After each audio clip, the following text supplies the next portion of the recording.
Welcome to VCR, Vintage Cinema Rewind. We're bringing old movies to new viewers. I'm Blake. My arm! It doesn't hurt anymore. It's healed. Oh no, it's still broken. I was just telling Blake I wanted to start this episode off with like the one joke that made me laugh this week. That also made me laugh out loud. We watched Princess Mononoke. Woo! Did I say it right as a side note? I don't know, man. I'm gonna hope. I hope so. I hope so as well, because I actually naturally didn't look at the line there and just said it, and it came out and it sounded natural. So we're going with that. Yeah, well, I was also like double checking today. Is it Ghibli or Ghibli? And I'm still not sure. I think it's Studio Ghibli. Ghibli. Yeah. Okay. Well, as in like the giblets. The giblets. Okay. Ah, not my giblets. Okay. Well, we're off to a great start. Not knowing how to pronounce the movie. It's kind of funny. This is an aside, but like I feel like I'm annoying all our viewers. I spend a lot of time talking out both sides of my mouth and my ass about being a writer. Mm-hmm. And my agent was just asking me how to pronounce the title of my new book, and I was like, I'm pretty sure it's this, but I'm not but I'm not 100% sure. But TBA. Nice. So anyways, yeah, Princess Mononoke. Yeah. Was this your first time seeing this, Blake? Yes, this is my third Studio Ghibli movie now, so I've seen Castle in the Sky, which is the one that we did a couple years ago now for the podcast. Really, really like that one a lot, actually. Yeah, that one was pretty cool. Yeah, I've been meaning to kind of circle back to that one because it was just kind of a blast of nostalgia too because of all of the, everything that kind of came because of it. Like it influenced Super Mario and a lot of other kind of, big cultural icons that you and I would know growing up from the past 30 years. I almost feel like half the fun of watching these types of movies is watching them as like a cultural anthropologist. Like even with Princess Mononoke, I was kind of like, oh yeah, like I see some Bloodborne here and I see some like Legend of Zelda over here and like blah, blah, blah, blah, blah, blah. So right. Yeah, for sure. So, I have that. I've also watched Spirited Away because Spirited Away is considered, one of the great movies of all time. That's supposed to be his masterpiece, right? Miyazaki? Yeah. I think it's technically perfect, but like I've watched it twice now both times. So I went, yeah, that was good. And didn't think about it too much beyond that. Okay, well, I mean, that's fair. Sometimes that's just how you react to things. Yeah, and I guess kind of front loading this a little bit, like I guess I don't know that Studio Ghibli movies are for me necessarily. Oh, well, Blake, we're about to really incur the wrath of our viewers. Again, all 5 of them. But like, which is funny. We were actually just talking before we started recording about this. And, it's funny. I feel like among you, me, and Jason, you guys remember Jason? He's coming back, but we promise. Yeah, we didn't kill and eat him, despite what you may have heard in the news. But I feel like among the 3 of us, I'm kind of the animation guy. But like, I kind of feel the same way. I don't know that Ghiblis are for me. You know what I mean? Yeah. And I can't even really articulate why. And I just want to say that like, Howl's Moving Castle, which we did in 2023, and now Princess Mononoke, I liked them. I think they were perfectly serviceable movies. They didn't really resonate with me, I guess. You mean Castle in the Sky, not Howl's Moving Castle. Yeah, something castle. Okay. we have not watched... That should tell you everything you need to know about like how much these movies resonate with me. Oh, no. That's sad. I don't know. I feel like almost a little bad because, these movies aren't necessarily for me, but that's not to say that they're not extraordinarily well made and that these movies mean a lot to a lot of people. So, I think we have to keep that in mind when we're covering the Studio Ghibli movies. And I think I was thinking about this today. I think part of it is that like, for this movie came out in 1997, and I think maybe like maybe when it came out, at least in the West, it would have been groundbreaking just because, there wasn't really this glut of adult animation. But I also feel like now in 2025, we're living in kind of this golden age of adult animation where like I actually just watched Twilight of the Gods on Netflix, the Zack Snyder produced thing. And I was like, I was watching it and I was like, oh my God, do I like Zack Snyder? Are you back on the Snyder the bus? Snyder train? I was like, this is actually pretty good. So Yeah, all that being said, like this is a good movie, but I don't know that I would watch it again. So here's the thing, and I think this is something that I have to say that, I'm not super high on this movie necessarily, but I actually think that I kind of owe it to myself and Studio Ghibli to watch it again, because I think his movies are actually, and the studio's movies are so complicated that you kind of almost have to watch them multiple times to really catch everything going on. Yeah, and I want to say that like I do kind of, I almost kind of felt the same kind of sense of disassociation I slightly felt during The Godfather Part 2, where like halfway through the movie there's all these factions conspiring against each other, and I was a little like, haha, what's going on? What are we doing? More on that later. Yeah. I think Jess and I share very similar feelings to you. I guess when you watched it on Netflix, I'm assuming, because that's where it's streaming. Yep. A lot of Studio Ghibli movies are streaming. Yeah, I sure did, brah. And did you watch the sub or did you watch the dub? I was a filthy casual, and I watched the dub.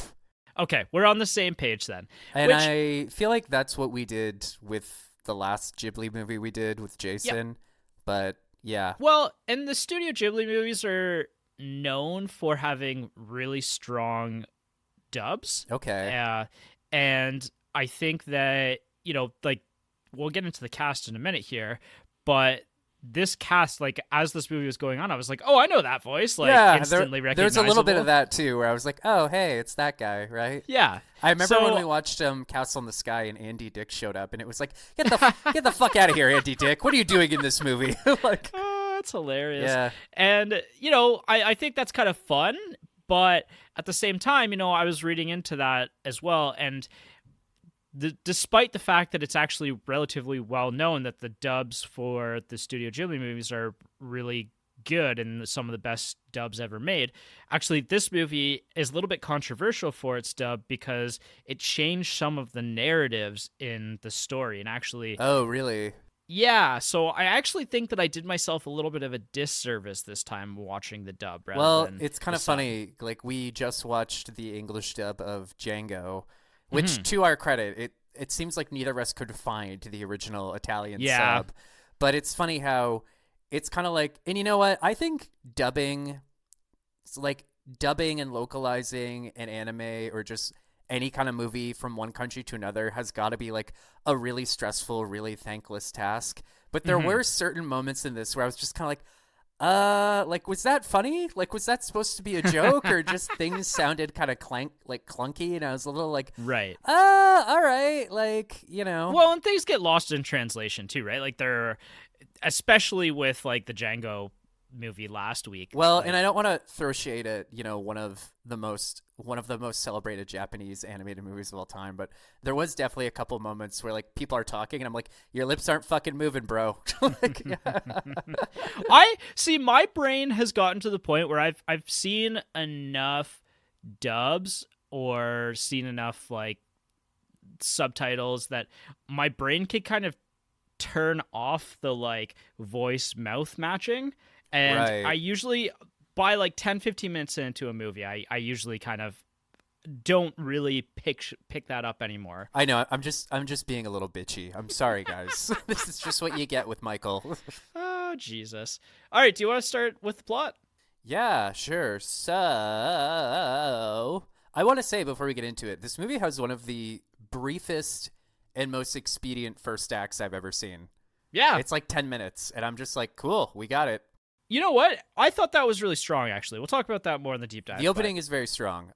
So we open to a young man named Prince Asita, who is just kind of hanging out in his little village when suddenly they are attacked by a worm demon monster. Boar monster demon thing. Very striking design.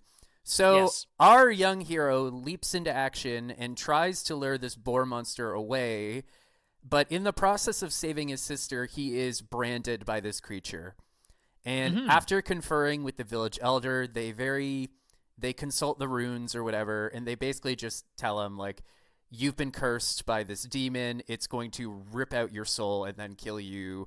You need to travel to, like, the mountains to the west and see if you can find a way to stop all this. but Yes, they're where the curse originated from, right. essentially. But they're basically it's kind of a foregone conclusion. But like, nah, bro, you're gonna die though, so you need to get out of here.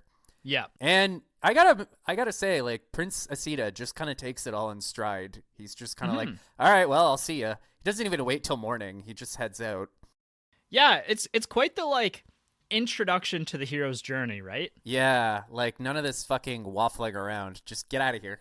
Like, No, it's quite the inciting like event. I actually again I thought the intro to this was really strong and pulled me in instantly. it really like warms you to Prince Asita right away too, in the sense that like we instantly see him like putting himself in harm's way to protect his people, and then like facing dire consequences.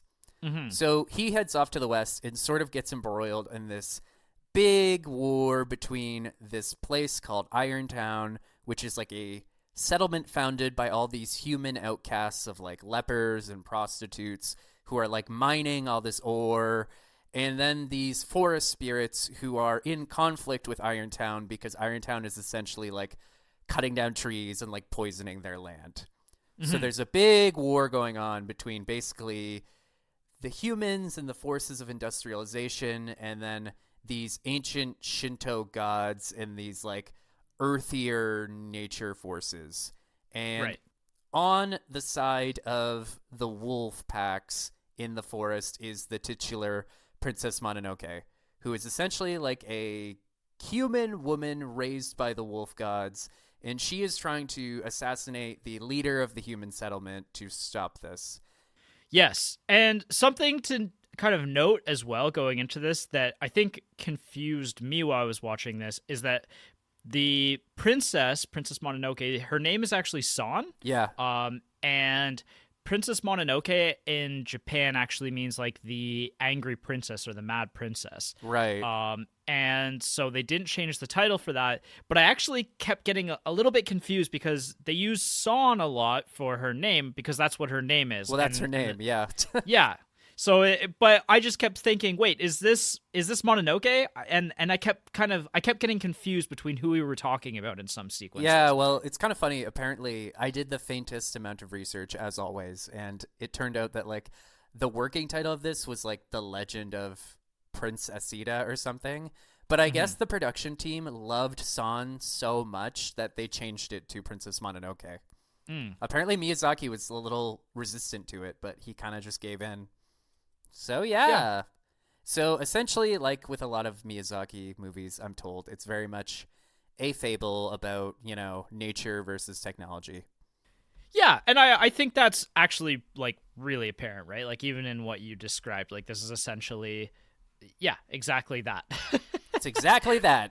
It's exactly that. Like I don't feel like I need to elaborate on that. Like it's very apparent what Miyazaki is trying to say. I think that doesn't diminish the presentation of it. I think he very strongly gets his point across, and we'll talk about that I think more in the deep dive anyway, but Yeah. No, it's very, and like, you know, as with all Ghibli movies, it's very striking looking. yeah. Like the world feels very lived in, you know, like we open in this village with like this very kind of like agrarian hunter-gatherer type village, and then like Irontown has this very like, you know, sort of like mining colony, maybe even penal colony type atmosphere. And then you get into like the depths of the forest with like the bodies of water and the light beaming down, and you're just kind of like, all right, this is a world. In a world. In a world. So yeah, it's very striking looking. Also some really good like character and creature designs, right? Yes. Like- I honestly thought this like the art styles and the scenery was absolutely beautiful. Like there were moments where I was almost like disassociating from the story and just appreciating the art and the scenery that we were in. Yeah, like as someone who doesn't give a fuck about world building, I was taken aback and kind of just like, wow, like look at this shit. So I also want to say that so this is technically my second time watching this movie, but it's really my first time watching this movie. Okay. So this movie was on in the background when I was with an old girlfriend, and we didn't watch it, if you know what I mean.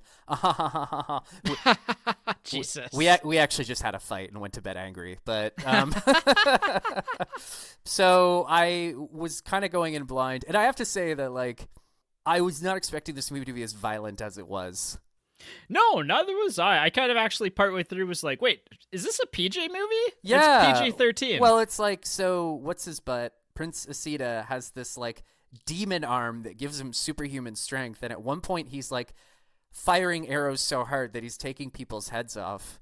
Yeah, and their limbs and everything. And that happens pretty early on in the movie. So, yeah. you know, if you're watching this and like just showing it to your like 6-year-old kid because you guys watched Spirited Away or something and this was the next one you picked, like you're going to be a little surprised. You're going to be a little taken aback, let's say. Yeah. And yeah. And it's also like I actually sat up in bed and I was like, wow, like this is pretty Well, and it's pretty like strong like animal violence too. Yeah, well, like the opening scene is this giant boar trying to like gore this little kid, and Right. Princess Sita has to stop him.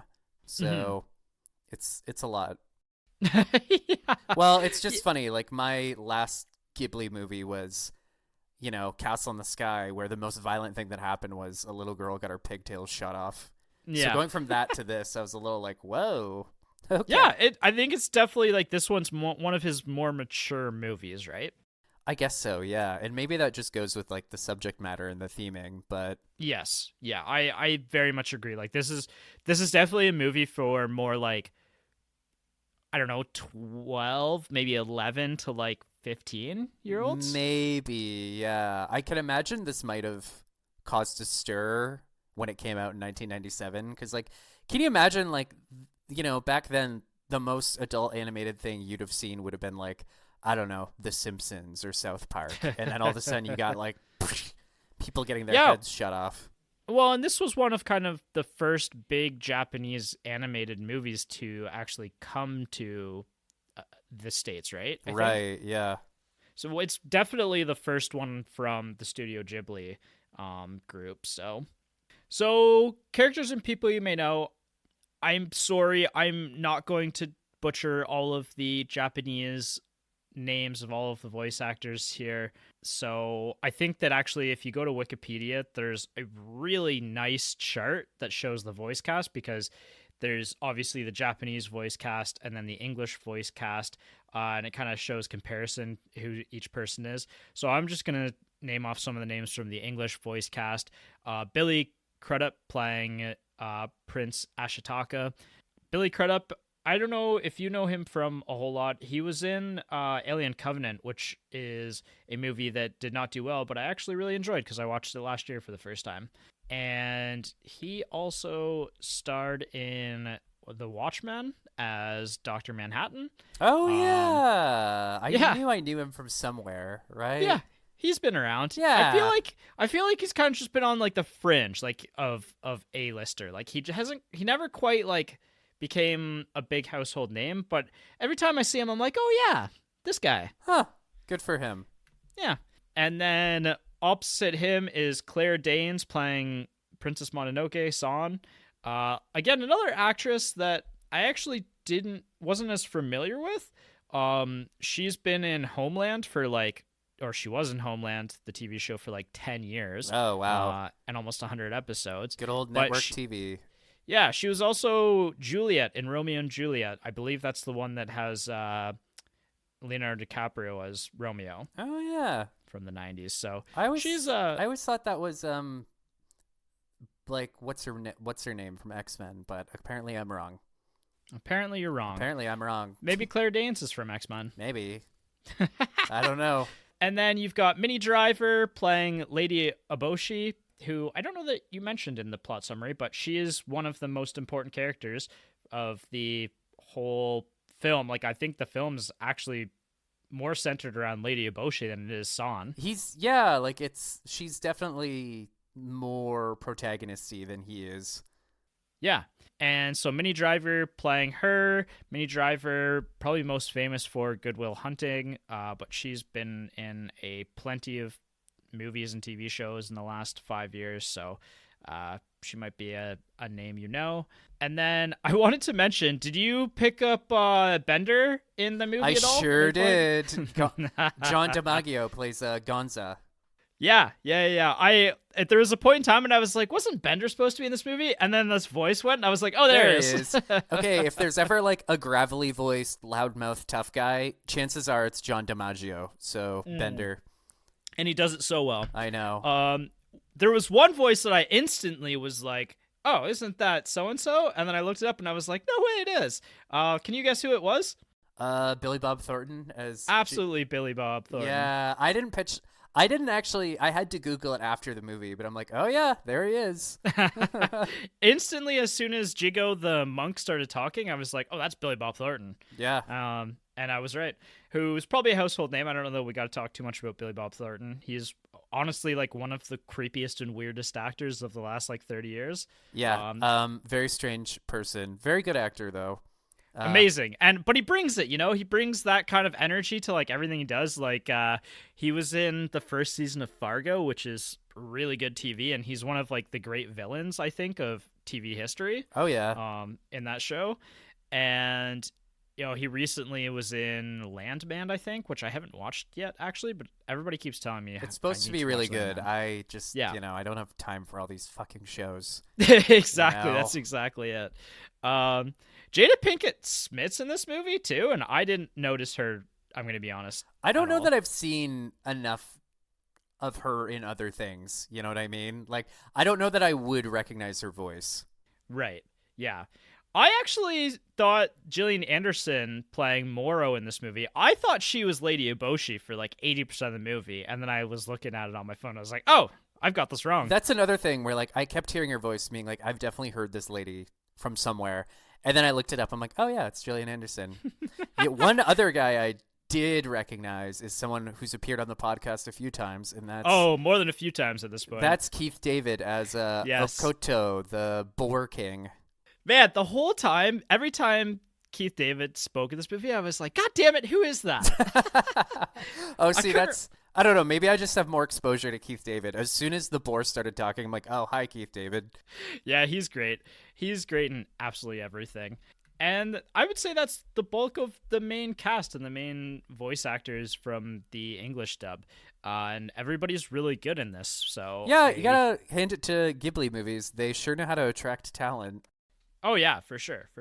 So who's this movie for? Does it hold up to a modern watch? We've kind of been talking about this a little bit. Like, obviously, this isn't for younger kids. Like, I would say 11 to 15, 14 is probably the best part of, like, when you're getting into this. I think, as well, like, you have to be able to kind of conceptualize, like, some of the big concepts, like the... Yeah, like the ideas of industrialization and, like, the encroachment on the environment and all of that. Well, and I was thinking that, in some sense, this movie has aged better, just considering the... sheer climate collapse we're facing in 2025. Yeah, I feel like that's also kind of just shows as well that human beings aren't very good at, treating their environment with respect, and that's kind of a trend that has continued. It sure has. So, yeah, to answer your question, who's this movie for? Does it hold up? I think like if you're interested in Ghibli films, or just maybe animation, especially Japanese animation in general, then like you do kind of... I feel like if you're interested in like Japanese cinema or again Japanese animation, then like you kind of have to watch this movie. I kind of agree. Like, I'm actually surprised that you weren't more into this movie, because it is also like honestly, a relatively strong fantasy story. Yeah. And that's kind of, more your niche. Like, I'm more the sci-fi guy, and you're more the fantasy guy, and I was kind of... You're more laser guns, I'm more bows and arrows, right? Yeah, I was kind of expecting you to champion this one a little bit more because of that fact. Yeah, and I'm actually kind of curious as to why I didn't vibe with this movie harder, but I actually do have a theory, and we're going to talk about it next week. Cool. Sounds good. The other thing I want to say as well, that like not only is this a fantasy film, I didn't fully grasp this while I was watching it, but this movie also is a little bit of a period piece. So this takes place during the Muromachi period of Japanese history. So it takes place between 1336 and 1573. Obviously, with a lot of fantasy elements kind of I'm wired into pretty this. sure there were no boar demons running around in ancient Japan, but like I wasn't You weren't there. I wasn't there, you know? So there's kind of that element too that I think is really neat. Like I love movies that are period pieces that are also able to tell a compelling story and be kind of exciting. Like period dramas aren't necessarily my jam, although Barry Yeah. Lyndon was really really good when I watched it a few months ago, but historically not really something that I jam with. No, I mean if you have to write historical fiction, you may as well throw a boar demon in there, you know? Hard agree. Hard agree. It's kind of funny. I actually just watched A Beautiful Mind last night for the first time. Oh, yeah? And without going into too deep a tangent, that's based on the mathematician Jonathan Nash. And the movie took wild creative liberties with the source material. But you know what? I was like, it was a better movie for it. Yeah, it's kind of like, again, it's always like entertainment first, and I guess Reality last. Yeah. Ha ha ha ha ha. We'll put her that way, I guess. Yeah. So when to watch, I kind of lump this in as a Sunday movie. Like I kind of want to be on the couch like a Sunday afternoon and kind of just be able to really get lost in this world. Yeah, I'd agree with that. It's definitely an evening movie though. Like it's not an afternoon movie. Like the lights need to be out. Yeah, okay, maybe. I don't know. I'll be watching it again, so we'll see. I watched this during the week, and I think that was maybe not the best time for me personally to experience it, especially right now when I'm so busy. But yeah, sometimes you just got to watch things when you can fit them in. You sure do. Anyway, where to watch right now? Obviously, this one's streaming on Netflix, like all the Studio Ghibli movies are. You guys remember Netflix? Remember when there was stuff on Netflix? Oh man, yeah, you got to dig real deep to find this stuff. Yeah. And I think that's it for the primer episode. So I guess so. Yeah. So yeah, we will see you for the deep dive. bye-bye.